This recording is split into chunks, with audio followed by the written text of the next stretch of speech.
जोहार, नमस्कार। आप देख रहे द भारत मित्र। इस वक्त आप समझ गए होंगे कि मैं कहाँ पे मैं हॉस्पिटल में मौजूद हूँ, रिम्स में।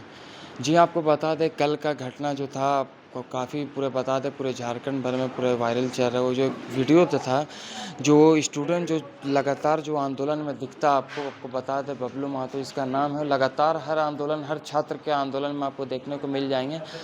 कल उनके साथ ये होता है कि जब वो प्रोटेस्ट कर रहे होते हैं अपने हक और अपने अधिकार की आवाज़ के लिए, तो उस समय उन्हें रोका जाता है और उन्हें लाठी से मारी जाती है सर पर।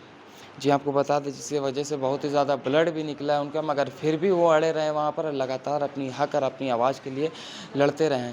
और आपको बता दें विधानसभा सत्र बताया जा रहा था, सत्र चल रहा था, तो उसी के दौरान वहाँ पर बताया कि ज़्यादा रोक है, विधानसभा है, विधानसभा में ज़्यादा हल्ला गुल्ला ना करें, अपनी आवाज़ को उनको इन लोगों को बताया जा रहा था कि संयम रखें। मगर छात्र थे, छात्र बता दें 3 साल से छात्रवृत्ति कह लें या ऐसे लगातार छात्र के मुद्दे को जो छात्रों से शोषण किया जा रहा है लगातार। इस वक्त हमारे साथ बबलू महतो जी हैं, जो अभी देख सकते हैं इनके सर पर पट्टी है और ये घायल होने के बाद भी आपको बता दें जो अड़े थे। सबसे पहले आपका भारत मित्र बहुत-बहुत स्वागत है। बहुत बहुत धन्यवाद, सभी को जोहार। सर, मतलब कैसा लगा जब आप सर फट गया, आप लाठीचार्ज हुआ, जब अपने हक और आवाज़ के उठा रहे थे, छात्र के मुद्दे में लगातार आप दिखते हैं, फिर भी छात्रों के साथ ऐसा क्यों व्यवहार है? देखिए, बात ऐसा है ना, ये झारखंड सरकार जो निकम्मी कह सकते हैं, चोर कह सकते हैं, ये चोर कहने की वजह से तकलीफ़ हुआ वहाँ के पुलिस पदाधिकारियों को। अच्छा। जो सरकार के साथ जो मिली-भगत उन लोग का चल रहा है, साँठ-गाँठ जो चल रहा है, लेन-देन जो चल रहा है, इस कारण से वहाँ के अधिकारियों को तकलीफ़ हुआ। उनका कहना था कि अब सरकार के खिलाफ नारेबाज़ी नहीं कर सकते। क्या सरकार के खिलाफ नारेबाज़ी नहीं तो किसके खिलाफ नारेबाज़ी करेंगे? अगर लड़ाई आपसे है तो हम नारेबाज़ी किसके खिलाफ करेंगे? तो ये पुलिस प्रशासन को सोचना या समझना चाहिए था। बाउंड्री फाँद के आके जो हम पे जो पुलिस प्रशासन जो द्वारा जो लाठीचार्ज किया गया, मेरे माथे में सीधे मारा गया, ये कहाँ पे लिखा हुआ? बिना कोई चेतावनी का, ना बिना कोई किसी का आदेश का आप मेरे सर पे माथा में मार के आप मेरा सर फोड़ दिए। कल बबलू महतो मर जाता तो कौन इसका हकदार होता? कौन इसका ये ज़िम्मेवार लेता? क्या सरकार लेती? क्या ये प्रशासन लेती? बोकारो में प्रेम महतो यही विस्थापित की लड़ाई में, पॉलिटिक्स की लड़ाई में उसकी सर में चोट लगने के कारण ऑन द स्पॉट उसका डेथ हो गया। इसकी ज़िम्मेवारी आज तक कोई ले नहीं रहा है। तो ये सरकार से आग्रह करना चाहते हैं कि बच्चे अगर अपने हक और अधिकार की माँग के लिए अगर आपके पास जाते हैं तो कृपया करके सुनिए, अगर नहीं सुन सकते हैं तो चुपचाप रहिए। इस तरह का घिनौना काम करने के लिए अपने इस गुंडों को मैं अधिक पुलिस को नहीं कहूँगा, क्योंकि ये सरकार के ये गुंडे हैं, उन गुंडों को संभाल के रखिए। अगर जनता जिस दिन भड़क जाएगी, जिस दिन युवा भड़क जाएगा, जिस दिन यूथ भड़क जाएगा और हम लोग जैसे स्टूडेंट अगर भड़क जाएंगे तो फिर आपके लिए तकलीफ हो जाएगा। ये सरकार को उखाड़ फेंकने का काम करेंगे। राजा का बेटा राजकुमार जो आराम से जो राजगद्दी आपको मिला है ना, वहाँ से घसीट के फेंकने का काम करेंगे। ये चेतावनी है स्टूडेंटों का। तो यहाँ छात्र के मुद्दे पे भी आवाज़ नहीं उठाई जा रही, जैसे बताया जा रहा है केंद्र सरकार में भी कह लें, तो बहुत ही कम है जो छात्र के मुद्दे को उठा रहे हैं, उतना ज़्यादा सीरियसली भी नहीं ले रहे हैं। देखिए, रीढ़ की हड्डी अगर कहा जाए तो अपने समाज के लिए कहिए, अपने देश के लिए कहिए, चाहे इस झारखंड प्रदेश के लिए कहिए, तो वो हमारा यूथ है। आज हम अपने यूथ को नहीं मजबूत करेंगे, अपने यूथ को नहीं बढ़ाएंगे, तो मुझे नहीं लगता ये झारखंड की तरक्की हो पाएगी, ना इस देश की तरक्की हो पाएगी, ना कोई भी समाज की तरक्की हो पाएगी। तो सबसे मजबूत स्तंभ हम लोग अपने यूथ को मानते हैं। हम यूथ को ही जो ये सरकार कुचलने का काम करिए, दबाने का काम करिए और हमें बल गलाने का और हमें ठगने का जो काम कर रही है। मैं पिछले कई महीनों से लगातार छात्रवृत्ति को लेकर मैं आंदोलन कर रहा था। ये गूंगी, अंधी और बहरी सरकार को ना दिखाई देती है, ना सुनाई देती है, ना इसके बारे में कुछ चर्चा करती है। तो ये सरकार के बारे में हम लोग करें तो करें क्या, बोले तो बोले क्या।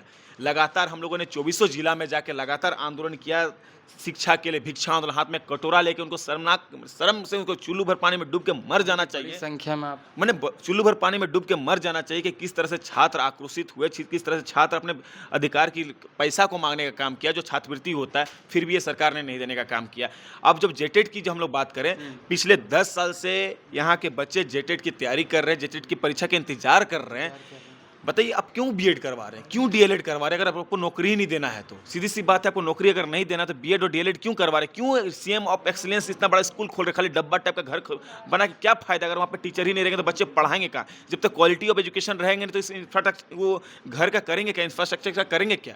ये सरकार जब बनी थी तो बात करती थी शिक्षा, स्वास्थ्य और रोजगार। शिक्षा की अवस्था तो आपने देख लिया है ना, स्वास्थ्य की अवस्था आप रिम्स में घूम के देख लीजिए, हम वही आज रिम्स में ही हैं। क्या स्थिति है यहाँ पे, किस तरह से लोग जमीन में सोए हुए हैं, किस तरह से दवाएं की कमी है, किस तरह से डॉक्टर्स की कमी है। ये आपका स्वास्थ्य आ गया, और रोजगार की जब बात कीजिएगा तो माथा फाड़ देगा मार के।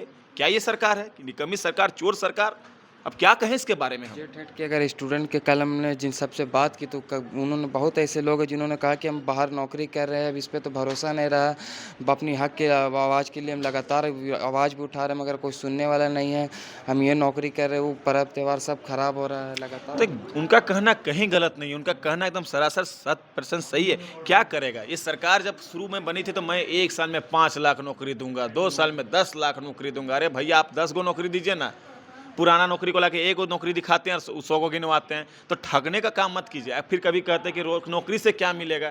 तो क्या आपके मन में मानसिकता पहले आप एक राज को चला रहे हैं, आपका स्टैंड क्लियर होना चाहिए, आपको करना क्या, विजन क्लियर होना चाहिए, आपको करना क्या है। लेकिन ये सरकार का ना विजन क्लियर है, इसका विजन सिर्फ एक जगह क्लियर है, कहाँ कोयला है ना, कहाँ बालू है, कहाँ किसका जमीन है, किसको हथियाना है, किसको चुराना है, किसको बेचना है, ये यहाँ पे सरकार के यहाँ पे खाली नजर है। तो ये सरकार को चेतावनी देना चाहते हैं, जिस दिन युवा भड़केगा उस दिन झारखंड में तहलका मचलेगा। यहाँ पे अभी आपका चोट लग गया इतना भारी, अभी तक कहीं से फ़ोन उन वैसा? फ़ोन उन तो हमारे जो शुभचिंतक है वो आ रहे हैं, मिल रहे हैं, देख रहे हैं। हमारे परिवार वाले रो रहे हैं। मेरी मम्मी फ़ोन करके सुबह रो रही थी कि बेटा तुम्हारा माथा में चोट लग गया। माँ तो माँ होती है, देखिए जब कितना खून बह रहा था मेरा माँ रोने लगी। हम बोले मम्मी कुछ नहीं होता है, ठीक है, इस तरह सरकार मार दिया। बोले माथा में नहीं मारना चाहिए था। सच बात है, अगर मार तो दिए हमरे, कोई दिक्कत नहीं है, लेकिन और भी कोई बच्चा को अगर रिक्वेस्ट करते ही है, कोई पुलिस अधिकारी हैं कि किसी का भी सर में मत मारिएगा। अगर मर जाएगा आदमी तो क्या कीजिएगा? अब मारिए ना, पूरा शरीर आपके पास पड़ा है, मारिए ना। मारने की क्या बात है जब हम संवैधानिक तरीका से आपके सामने प्रोटेस्ट कर रहे हैं कि आपको खाने मांग रहे थे ना, लड़ने जा रहे थे आपसे। आपने बोला ज्ञापन सौंपने के लिए, और ज्ञापन सौंपने के लिए गए। जब नारेबाजी होने लगी हेमंत सोरेन मुर्दाबाद, हेमंत सोरेन मुर्दाबाद, तो उसको तकलीफ होने लगी। क्या बात है, घूस लेने देने क्या मतलब डायरेक्टली संबंध है क्या? तकलीफ हो रही है? आपसे कहना चाहते हैं अधिकारी महोदय, जिसको तकलीफ हुई थी, हेमंत सोरेन चोर है, मैं खुद के कहता हूं चोरी कर रहा है। हेमंत सोरेन मुर्दाबाद, क्योंकि हमारे भविष्य के साथ वो खिलवाड़ कर रहा है। बहुत बहुत शुक्रिया। तो ये थे हमारे से बबलू महतो जी। बता दें लगातार जो छात्र के आंदोलन में लगातार ये आपको देखने को मिल जाएंगे। कल वैसे ही ये छात्र के जो मुद्दे में वो खड़े थे, विरोध प्रदर्शन लगातार धरना कर प्रदर्शन, 1 दिवसीय धरना प्रदर्शन करने गए थे जेट एड के द्वारा, आपको बता दें।